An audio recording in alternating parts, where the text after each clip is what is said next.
panalangin bago magsimula ang trabaho.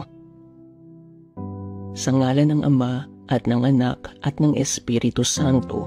Amen.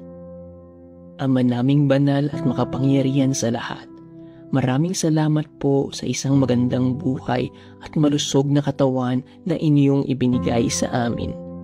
Maraming salamat sapagkat binigyan ninyo kami ng panibagong araw at pagkakataon na muli naming magampanan ang aming trabaho sa araw-araw.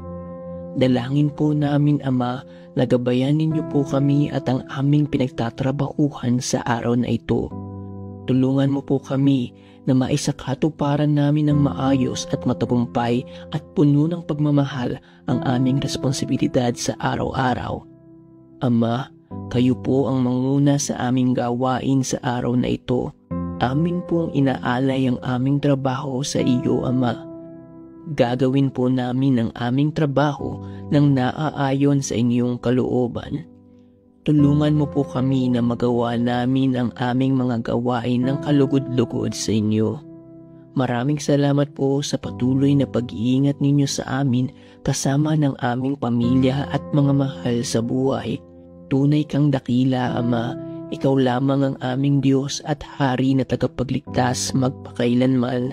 Amen. Ama na